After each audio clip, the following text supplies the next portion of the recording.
بسم اللہ الرحمن الرحیم۔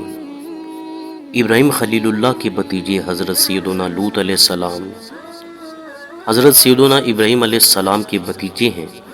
آپ صدوم کے نبی تھے اور آپ حضرت سیدنا ابراہیم خلیل اللہ کے ساتھ ہجرت کر کے ملک شام میں آئے تھے اور حضرت سیدنا ابراہیم خلیل اللہ کی بہت خدمت کی تھی۔ حضرت سیدنا ابراہیم خلیل اللہ کی دعا سے آپ نبی بنائے گئے۔ دنیا میں سب سے پہلے شیطان نے بد فعلی کروائی شیطان نے کروائی وہ حضرت سیدنا لوط علیہ السلام کی قوم میں امر دی۔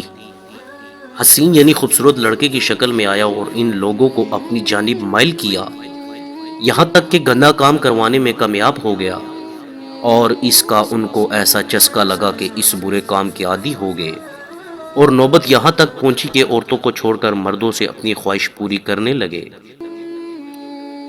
سیدنا لوط علیہ السلام نے بہت سمجھایا۔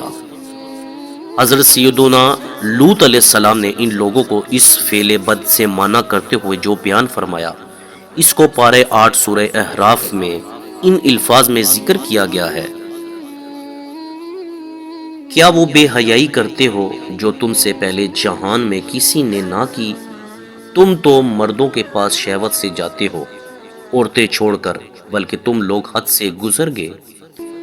حضرت سیدنا لوط علیہ السلام کے دنیا و آخرت کی بلائی پر مشتمل بیان عافیت نشان کو سن کر بے حیا قوم نے بجائے سر تسلیم خم کرنے کے جو بے باکانہ جواب دیا، اسے پارہ 8 سورہ احراف میں ان الفاظ کے ساتھ بیان کیا گیا، جن کا ترجمہ یہ ہے: اور اس کی قوم کا کچھ جواب نہ تھا مگر یہی کہنا کہ ان کو اپنی بستی سے نکال دو، یہ لوگ تو پاکیزگی چاہتے ہیں۔ قوم لوط پر لرزہ خیز عذاب نازل ہو گیا۔ جب قوم لوط کی سرکشی اور خصلت بدفعلی قابل ہدایت نہ رہی تو اللہ تعالیٰ کا عذاب آ گیا۔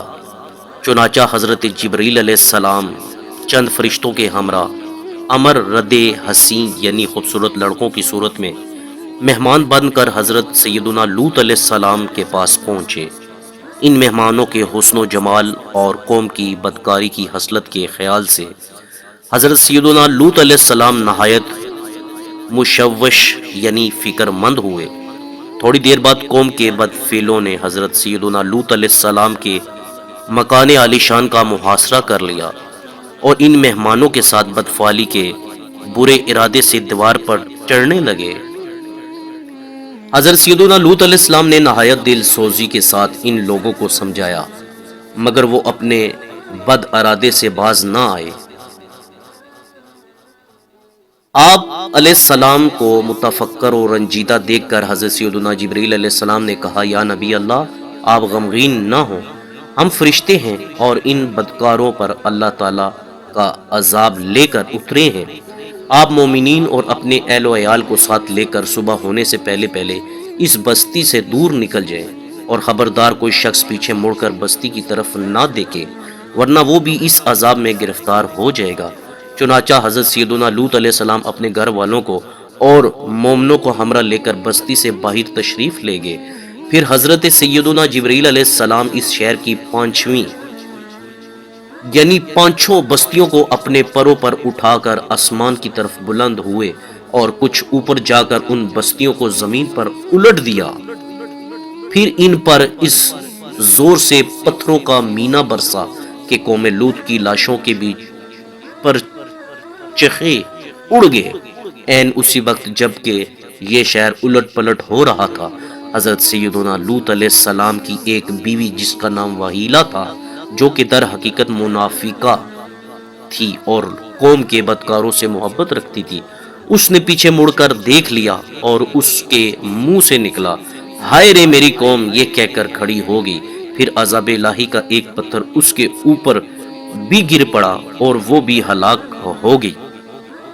پارہ 8 سورہ احراف میں ارشاد رب ہوتا ہے، جس کا ترجمہ یہ ہے: تو ہم نے اسے اور اس کے گھر والوں کو نجات دی، مگر اس کی عورت وہ رہ جانے والوں میں ہوئی، اور ہم نے ان پر ایک مینا برسایا، تو دیکھو کیسا انجام ہوا مجرموں کا۔